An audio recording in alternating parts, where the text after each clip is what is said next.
Yeah, greetings molweni. Sanibona namhlanje uhlelo silivula ngamazwi athi run your race at your own pace.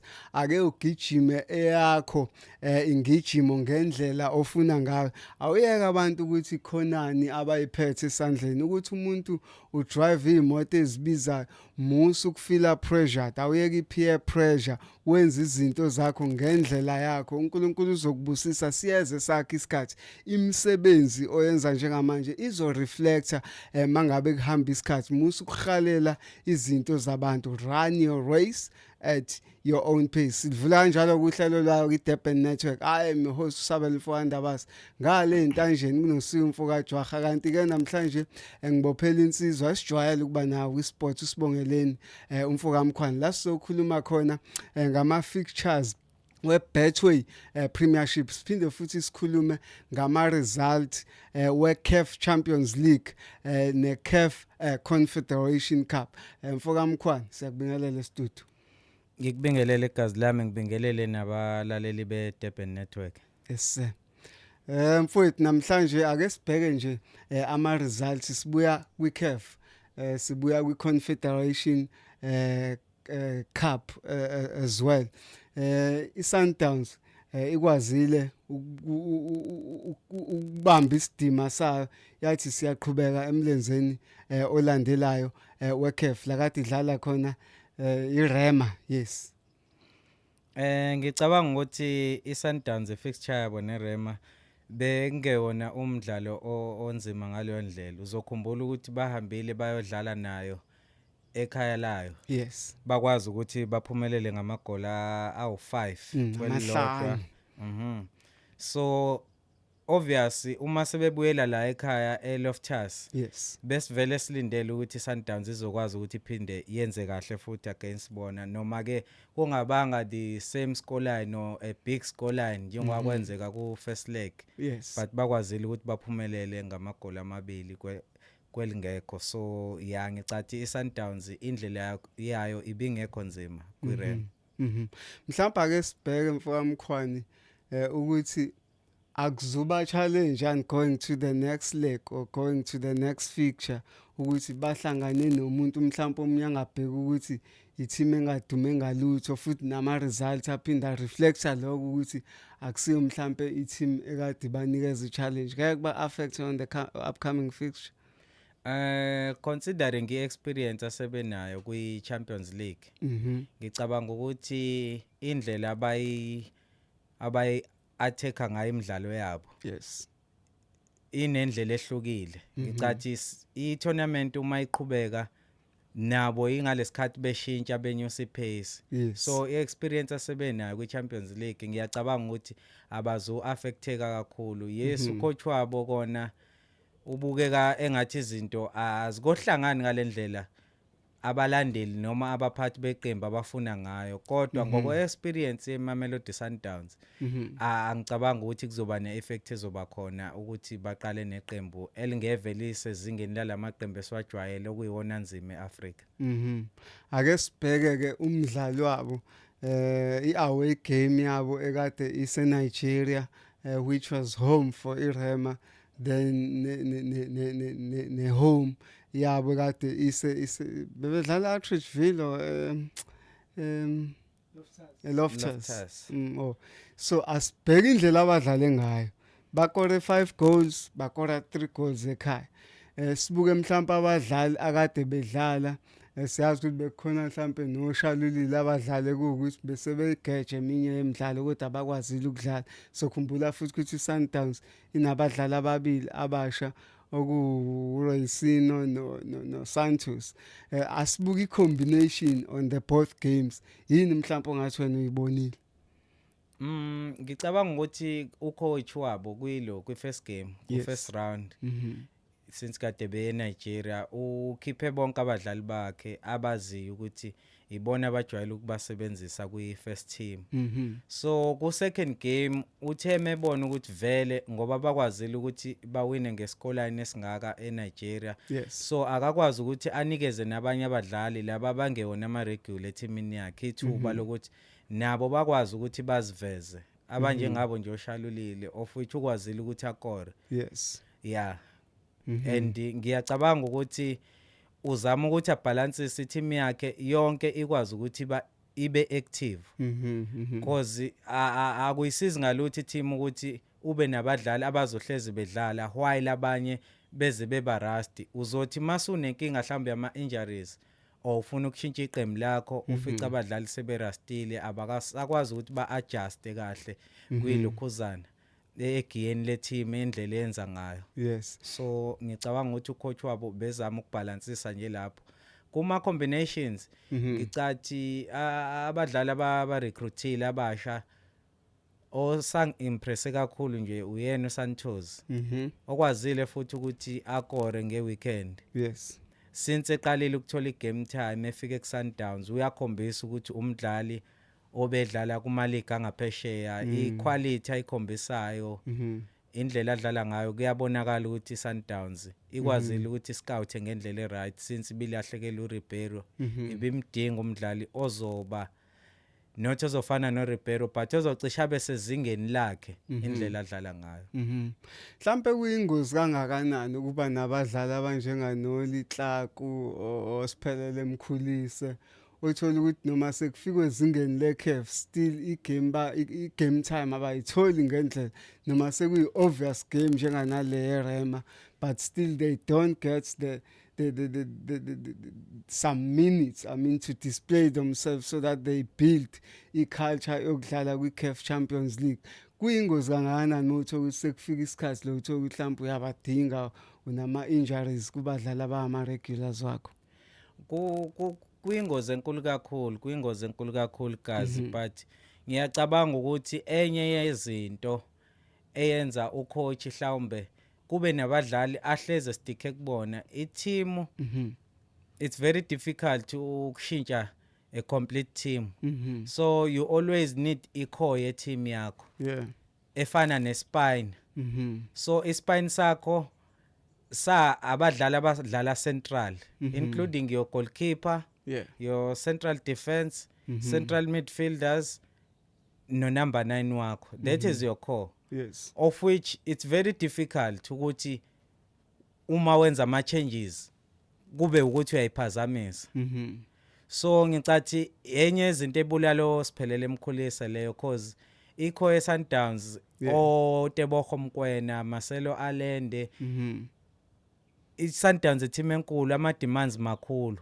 So ucoach umenza ama changes kufanele enze sure ukuthi i-team ayikho destabilized fanihlezi ikwi level yokuthi izokwazi ukuthi win.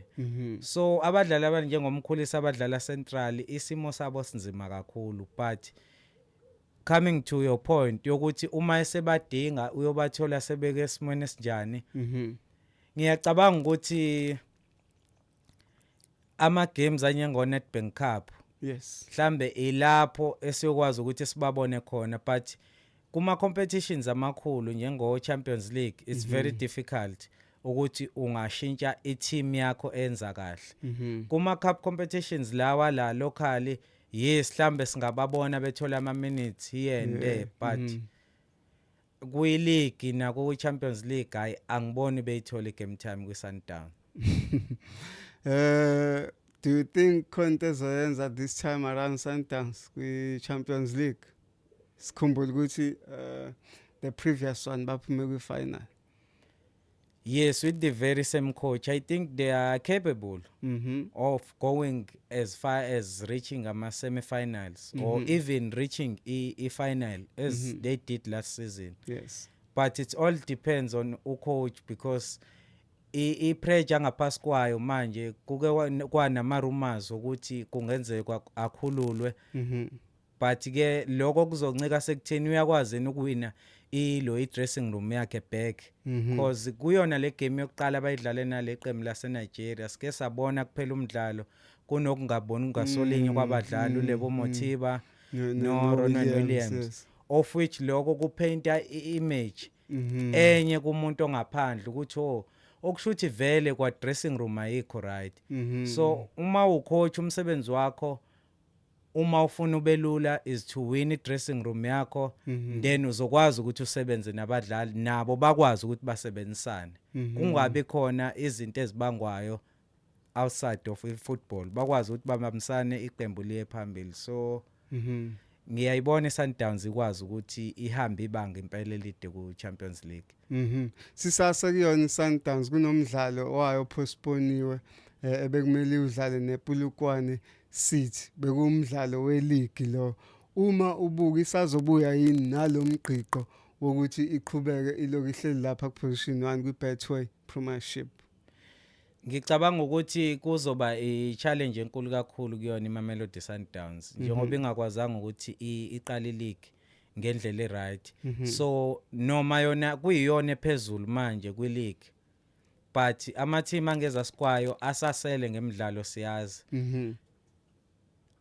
Uma kuwukuthi ayakwazi ukuthi enze kahle emidlalweni wawo asele ngayo kwi-Sundowns, azokwazi ukuthi ayidlule izifike mhlambe ku-number 3 or 4. Engicabanga ukuthi okunye kwezinto ongaphinde kubuyisa i-pressure ku-coach.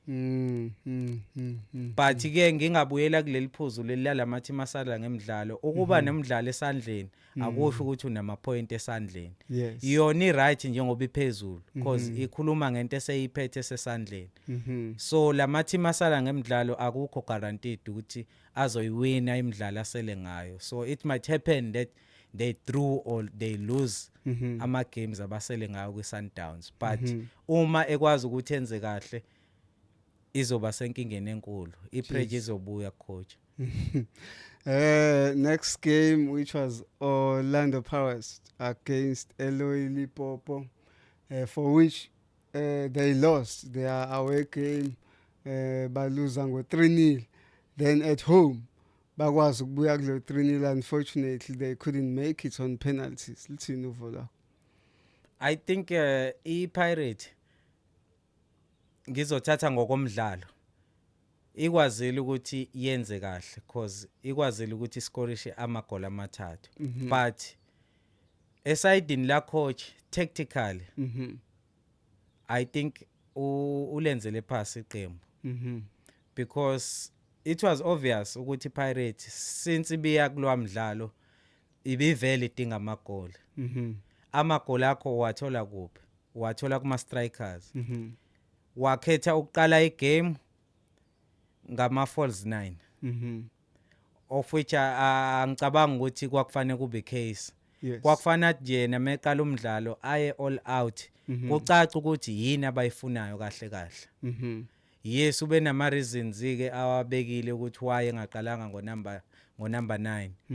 Because I won't mention ama players bekufana aqale. Yena uyazi ukuthi game plan yakhe ibithini. But bekufanele abe nayo number 9 ozoba I point of reference ye team.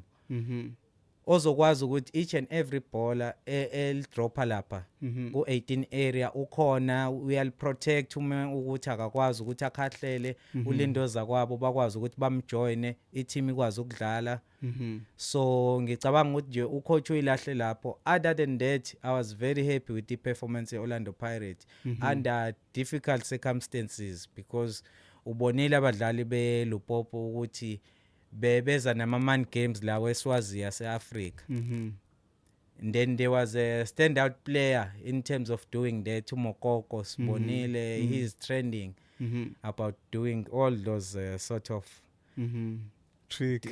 Sort of tricks ayenziwayo Africa. So ngicabanga ukuthi Pirate it was unfortunate for them ukuthi they lost the game kuma penalties. Had the coach been spot on tactically before igame iqale ngicabanga ukuthi yayingakwazi ukuthi Pirate lwamdlalo yonqobe ikwazi ukudlulela phambili ku Champions League ngoba even last season benze kahle kakhulu ku Champions League, so everyone was expecting them to carry where they left off last season ku Champions League. So yeah ngicabanga ukuthi Pirate yenze kahle kakhulu Champions League. Asikhulume ngayo umukoko otrendile with the wrong reason, all of those tricks that he was doing. But there were some talks around social media from different people be concerned ukuthi ukahle yini mentally ngokomqondo, then bese kuba ne-question egcina ibuze ukuthi ngokomthetho webhola ke straight kuvumelekile yini ukuthi umuntu ophazamisekile ekhanda angene egroundini? No, uMokoko is 100% healthy mentally. Siyayazi leyanto iSouth Africa indala kuma game eChampions League. Noma ke yena mhlawumbe singathini wenze abantu akade bengakujwayele or abekwenza ukwenze kakhulu. But lawa matricks we are used to them. Siyawazi ukuthi ke phela since kade sidlala ekhaya besingazitsheli ukuthi ngasuka umuntu le eCongo azokwenza into enje la. Ngicathi kuyisifundo ke kuma team la eSouth Africa. Hayi ukuthi ngipromoter into wrong, but nathi kufanele sibe strong mentally uma sidlala lama games. Singadlala abanye abafana because uma sambile saye emazweni nabo bafe bagibele emakhanda ethu. So uma sebefike la akufanele si hold the back. Nathi kufanele siye all out babone ukuthi uma ufike eSouth Africa uzoyithola lento osukubanikeze yona befike kuwena. Ya mhlambe usase lapho mfowami khona there was a cry from abalandeli be team be Pirates in particular. There was even a statement which was made on air publicly by uThibo Touch ku Metro FM ethi abadlali be Pirates ngesikhathi bele eCongo abaphathwanga kahle, ziningi izinto ezenzeka ezaza ama-tricks ukuthi bangaperform kahle, kodwa nje okwavelela ukuthi abadlanga baya kudlala bengazange bakuthole ukudla. What do you know about that? Yeah, kona ngike ngawezwa amahebe zanjalo, of which it was obvious knowing ama game eChampions League ukuthi vele uma uhambile ihospitality akuzuba into right kuwena as a visiting team. So ngiyacabanga ukuthi thina ezomzansi we are too gently.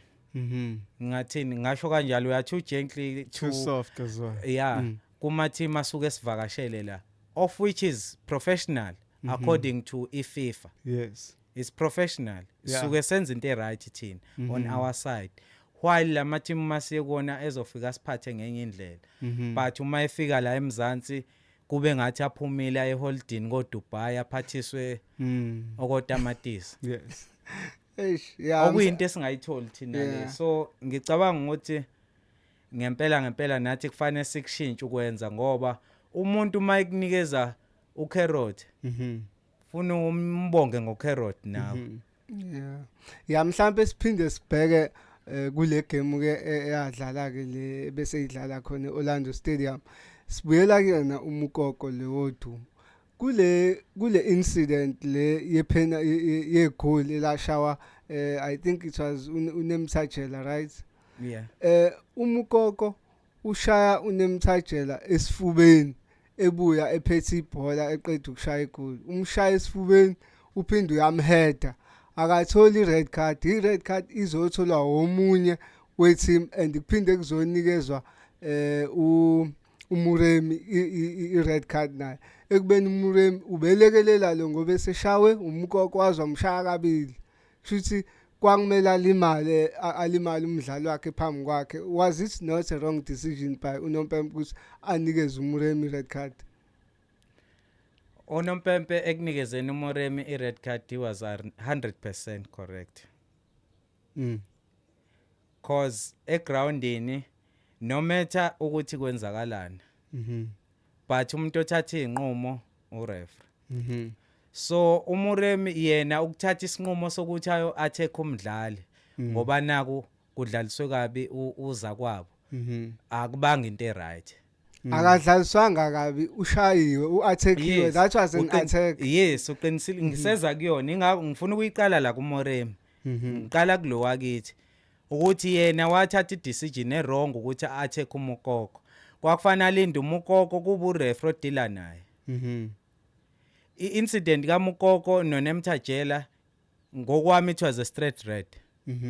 It was a straight red. Ngokunjalo nekaMuremi kwakuyi straight red. Bobabili kwakufanele baphume egroundini. Cause abakwenza vele kwakudeserve i-red card bebobabili. Yes.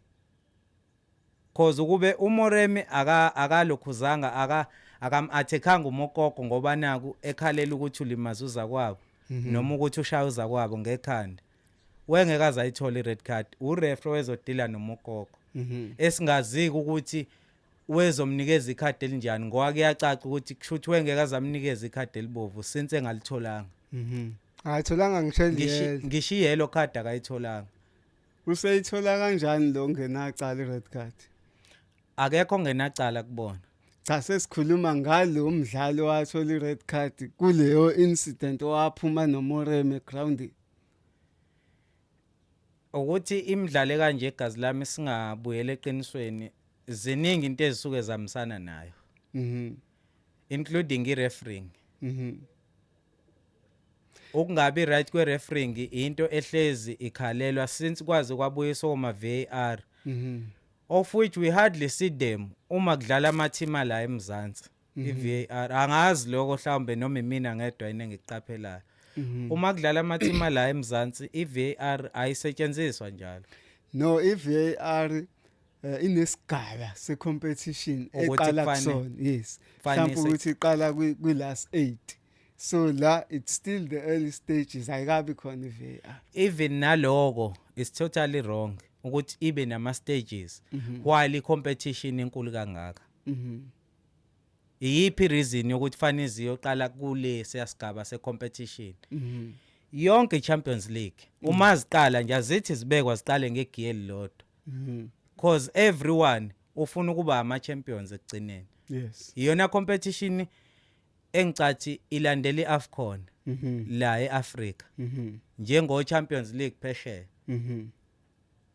so konke engifuna sibheke nxa sisonkana because I cannot even myself recall into eyenziwa yilo mdlalo waphuma noMoremi other than uMokoko who was supposed to get a straight red himself wenzani lo mdlalo wathola ikhadi mina ngokubuka kwami I stand to be corrected but ngoba phela sasibuka eTV angithi there was sort of ukuthi sekuyaxabana abadlali bonke sebehlangana ndawonye kuyaphushwana mhlambe khona akwenza cause somewhere somehow before uNompempe ayekuyena amnika i-red card wayeme lapha ezantsi no lineman lo bangalezas plus the match official bemtshela ukuthi bekhomba bebhizi bekhomba of which kushuthi uyena wakho owagcina ekhombe ukuthi kule squadron lesagcina sesiba khona into kushuthi ayenza indlela engabona ngayo but my question ukuthi why umqali wendaba owashaya umuntu esifubeni ngesibhakela waphinda wamngqubuza ngekhanda angasatholi ngisho ihelo ke yes lo siyavuma mhlambe ke njengoba ngichaza kwenzeka lokho akwenza njengoba ekhonjwa ama match official ama but lona ke yeah that leave a lot of questions on our side also ngoba ngicabanga ukuthi vele ngokujaja kwa referee i-decision ekwakumele ayenze ngaleya incident kwakufanele kube ukuthi iqala kuyena uMokoko aqala acacise ngayo ukuthi wenze njani kulento ayenzile then abuye abesezodila noMoremi it comes back to lento ebengisho ukuthi kuma game eChampions League there are a lot of question marks about i-refereeing so aba officiate ngendlela right so angeke sakwazi ukuthi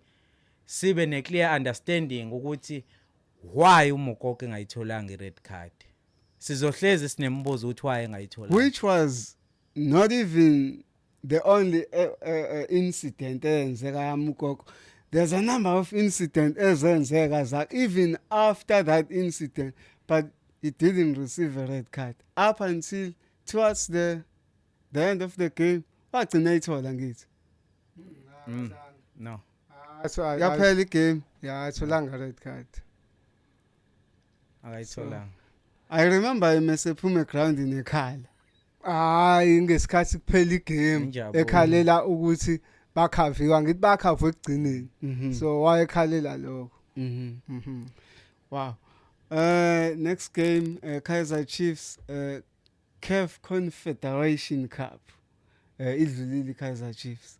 Uthini mbo? bathi amakhosi ajabulile. Yeah. Ngicabanga ukuthi Chiefs lapha game plan yayo iyaba right kakhulu. 100% spot on from technical team. Yeah. But there are still question marks about them. Kodwa ngicabanga ukuthi kuleya game they showed what they can do for the team. Yes. But they can't be carried away because even ama opponents ababedlala now, they were not that difficult. And I think having umdlali like Etios Igodaro abasanda nakumsayena, it's a big plus for them. Yes. Because Chiefs be struggle ukuthi be no number 9 not akafane naye. Yes. So uyena mdlalo okwazi ukuthi abuyisele team emidlalweni. Yes, they got good strikers in numbers, yes. But when it comes to equality omdlali nokuthi what you need as a team, ngicatha abafiti kahle kwi-system ye team. So ukuba no Igodaro kudlala indima enkulu kakhulu ukubona nanani nokuba brave kwama coaches ukuthi aqale ngolokhuzana ngomfundo Vilakazi. Yes. Of which I think he is the most creative player with Kaizer Chiefs when it comes to our midfielders. Yes. I've been watching that boy even now under 20 World Cup. Yes. He was creating, scoring goals. So it was a challenge for a technical team since they were struggling to score goals to maybe throw him into the deep end and see ukuthi wenza kanjani umfana. And he never disappoint. Since he came back from the World Cup, he has been doing well whenever he comes on quick game as a sub. Yes. And luckily last game laba winile ye Confederations Cup ukwazile ukuthi aqala umdlalo, he created 2 goals. Yes. Engicabanga ukuthi kwaba isinqumo esihle kakhulu from bona as ama coaches. Yes, umdlalo wabo was not difficult, but yes, ngicabanga ukuthi benza kahle. They can build from those results going forward because i-confidence bayidinga, because ngicathi iyona nto elekha kakhulu ethimini yabo. Since nje kwaba na changes kwi-technical team, they started the season like a house on fire. Yeah. And their supporters even mentioned that they must be given the league because no one will challenge them. Yeah. But we have seen the wheels have turned now. Giyaqala izinto iyadropa, isisukile ku number 1 iyehla amanye amateam ayanyuka, but ngiyacabanga ukuthi ukuwina lo mdlalo kubona it's a big plus coming to Betway Premiership. They are playing on Friday against the Durban City. Yes. We will see how they will do in that game because it won't be an easy game looking at how Durban City started the season. Yes. They've been doing very well. Yes, they got knockout to Carling Black Label Cup. Yes. But the team was in good shape under the leadership of Kevin Hunt. Yeah. Of which is a very, very difficult coach. You can ask any coach ku Betway Premiership ukudlala against Kevin Hunt. Iwona msebenzi onzima kakhulu. Asibuke iChiefs since ikwazile at least to redeem themselves, bakwazi ukuqhubekela esigabeni esilandelayo. Do you see them surviving mhlambe beze bafika ezintweni njenganoma last 8, last 4 kanjalo? It will depend on their confidence. Ukuthi ikuliphi izinga, because kulama game lawa akuwona ama game alula. Yes. Imidlalo yase-Africa idinga umuntu mentally strong, yeah, who boost a lot of confidence in him. So ngiyacabanga ukuthi uma bezokwazi ukuthi mhlawumbe prior to next round ye Confederations Cup ukuthi benza kanjani ku Betway Premiership, that will play a big role kubona ukuthi bakwazi ukuthi futhi baphinde benze kahle na ku Confederations Cup. So it's a finder for them. Ngicathi kuzobasiza ukuthi benze kahle ekhaya, then going to ama game elokhuzana Confederations Cup. Bese sesimuvela khona impela kwi league. Siqale ngawo lo mdlalo soke wawuthinta between iKaizer Chiefs ne Durban City, for which it's just one of those games ongeke uze upredict ukuthi izowela ngakuphi ngakweliphi side, knowing very well, hence we're highlighting uGavin Hunt ukuthi he's got a very good strength, especially when it comes to the big three, on to how to approach a game. Do you see them surviving that game, maybe redeeming themselves as well kwi-league since they have dropped noma mhlawumbe sebengekho kwi-level ababekade beqale ngayo masuku?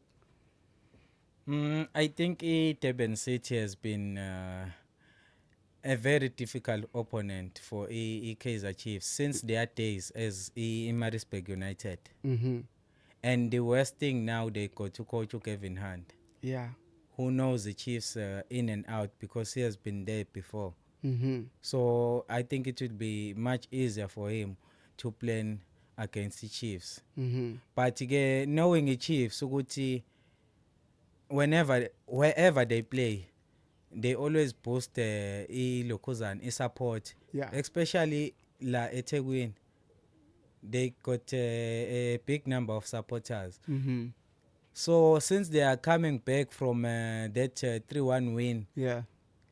even to their fans, they are confident that they will do well against the Durban City. So Yeah. they will play a big role in terms of determining ukuthi i-team idlala kanjani. Because the team iyabadinga abalandeli. Iyabadinga. Awucabanga ukuthi uGavin Hunt will come on this game negqubu lokuthi labantu bangixosha phela?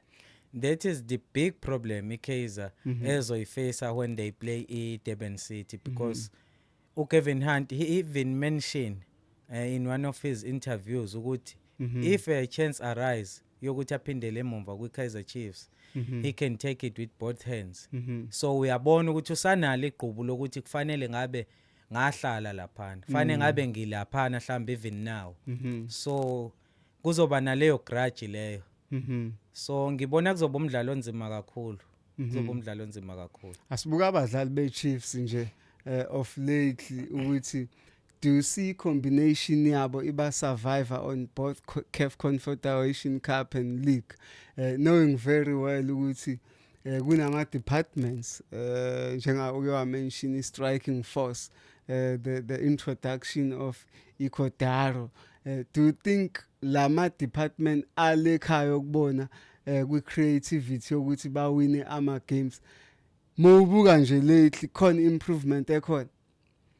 Ngicabanga ukuthi go backline they are not bad. The only problem ye Chiefs is the central midfield. Yes. I think the technical team are struggling to get good combinations with central midfield. Yes. Because they keep on changing lokhuzana midfield yabo njalo. Namhla ngicathi umuntu abasamsebenzise kakhulu uyena umthetho this season. Yeah. But kuma attacking midfielders this time ubona uNdlovu, ngesinye isikhathi ubona uCele, ngesinye isikhathi ubona uNgcobo. So I think abakwazi ukuthola i-combination right. Yes. Even na kwi striking force sabo. But I think they will build their team now with striking department ku Ikodaro. Who will be their point of reference. Yes. Phambili. So ngicabanga ukuthi they are still lacking kuma combinations. I won't lie. Bakobe team lo ngathi cha iChiefs izokwazi ukuthi ifike yenza ukuthi egroundini. If they are honest with themselves, i-technical team ingakusho lokuthi they are not happy at all with their team. Siwelele versus Sikhukhuni. Ngicabanga ukuthi isiwelele asikwazanga ukuthi siqale kahle kwi-league. Yeah. Even now they are not doing well. If you can have a look kwi-lokhuzana kuma-log standing, kuyasifakazela ukuthi asikaze senze kahle. Sisakwazi ukuthi sicollecte 8 point if I'm not mistaken in 10 games. Yeah. Lokho kukutshelayo ukuthi isizini yabo ayihambanga kahle, while uma ubheka iSekhukhune iyona team number 2 ku Betway Premiership with 20 points. Elandela iMamelodi Sundowns ena 21. Yes. In 9 games. So ngicabanga ukuthi they have a difficult task Yes. against iSekhukhune. But asibuke iswele it came in as a team abantu abaningi akade bekholeli ukuthi mhlawumbe khona ushintsho ezolenza, knowing very well ukuthi it is one of the most supported team. Again kwafika umuntu okuwukuthi usecoache ama-team amaningi uHlohonolo CM for which kukholakala bekunalento yokuthi experience yakhe is going to inject in a team and the team might do well. All of a sudden the results are going west. Yeah, as a legend Celtic or CM, because he was playing for Celtic for quite a long time. There was always that belief ukuthi since the team izobe leadwa uyena izokwazi ukuthi yenze kahle ku Betway, but ngiyacabanga ukuthi it's come back to ama players changing of the environment from Pitoli moving to eBloemfontein and ideal yeswelele ne SuperSport akubanga ideal yenzeka in advance yenzeke nje isizini isizo ncathi yasizophela ncathi if I'm not mistaken yasiphelile mhlambe wasekusela igame eyodwa o2 yes then they finalized the deal while ama players they were prepared to stay in Pretoria so naloko kuyaba ne-effect kubadlali ukuthi okay kusazofanele ngiqale phansi ngifuna enye team manje okay let me try to move with this team engiyaziyo ngiye lekuthiwa iyakhona ngicathi no acclimatize mhlambe abanye babadlali kubathatha isikhathi ukujwayela i-environment nokuba used endaweni abakuyona that play a big role kumdlali it's not like it's about football only. Sundowns or Orlando Pirates versus Sundowns, the next big game. Ngicabanga khumbula ukuthi Pirates la ime khona they are in a space or in a position whereby if they can win all their games they are going to top the league. So to see them making sure ukuthi labantu ekuyibona abamendleleni nabo bazinqobela bona. Ngiyacabanga ukuthi futhi kuzoba umdlalo onzima kakhulu lo lamaqembu akahlangana ku MTN 8 before the start of the season and the Pirate ikhombisile ukuthi they can match Sundowns pound for pound.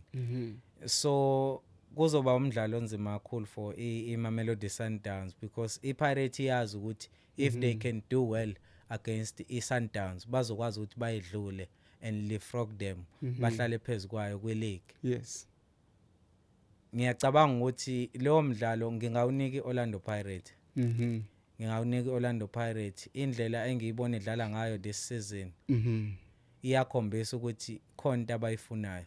Khona abayifunayo ku Betway Premiership. Yes, they've been doing well ku cup competitions. Yes. But I think they prioritize e-league kakhulu this season. Because they've been doing very well with league. So Sundowns they must brace themselves for a very difficult game against the Pirates. Asibuke emagemini abawadlalile previous kakhulukazi la wagcina ewinwa iPirate. What do you think Pirate has mastered of lately to be able to face Mamelodi Sundowns and went to even a position of winning against them? The only way to overcome Mamelodi Sundowns is to dominate them in the midfield. Most of the team have been trying to do that, but with the quality they have, they have failed to match them. So a Pirate with the quality that they have at their disposal, I think it's match equality as Sundowns, of which it's make things very difficult for iSundowns ukuthi idlale ibhola layo uma idlala nePirate because iPirate iba matcha pound for pound in the central areas. Yes. So I think that is iadvantage enayo iPirate. Iyakwazi ukuthi bameshe in the midfield, abakwazi ukuthi benze lama passes abawenzayo ugcine sebekudominate ngeposition of which ukudominate ngeposition leyo team izokwazi ukuthi icreate more goal scoring chances so iPirate ikwazi ukuthi masterishe leyo nto yeSundowns iyakwazi ukuthi bamele kulo ku-M10 8 yakwazi ukuthi inqobe idlulele phambili kwifinal. Orbit College versus Magesi. Magesi qeda ukuphuma nje kwiCulling Black.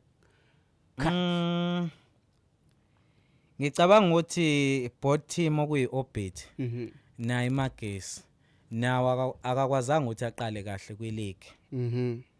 But looking at their form amaqembu amabili ngicathi i-Orbit ina 10 points Yes. while iMagesi ina 9.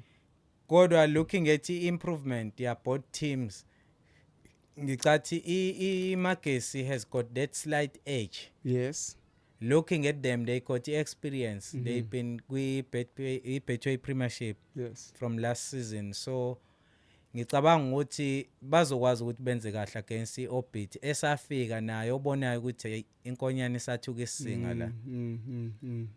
They've been having a lot of schoolball areas emagamings wabo obubona ukuthi that is a lack of experience. So ngiyabona iMagesi ikwazi ukuthi iwine lo mdlalo. Bulukwane versus Richards Bay. The Rich Boys, the Natal Rich Boys ezigababa uJomo Biyela. Ngicabanga ukuthi zizobhekana nomqanso omkhulu kakhulu kwiPolokwane City. iPolokwane City they got one of the best coaches kwi-Betway Premiership.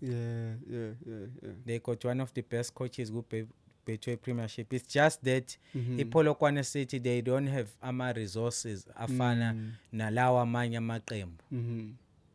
But uma ubheka indlela since ethathe over uPhuthi Mohafe kwiPolokwane City they have improved a lot. They have improved a lot and Richards Bay they are still trying to find their rhythm.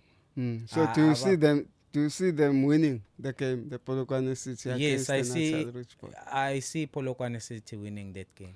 Chippa versus Amazulu. Usuthola mabheshankoni iwanhlazana mabona bulawa. Lune Chippa United ekuhambeni. It won't be easy. But ngibona i-draw kuleyo game yeChippa naMazulu. Ngibona i-draw. As much as I was going to be happy ukubona abafana bambosuthu benza kahle but I have to be fair. Last one on the 1st of November, TS Galaxy versus the Stellies. Stellies ne TS Galaxy. TS Galaxy they started the season getting poor result but I think they have improved a lot now. Yes. Benza kahle kakhulu with their coach. Yes. Who was a caretaker coach and then they promoted to the first team to be a head coach. Ngicabanga ukuthi kuzoba umdlalo ozoba favor kakhulu. Yes. When you look at i-team abadlala nayo.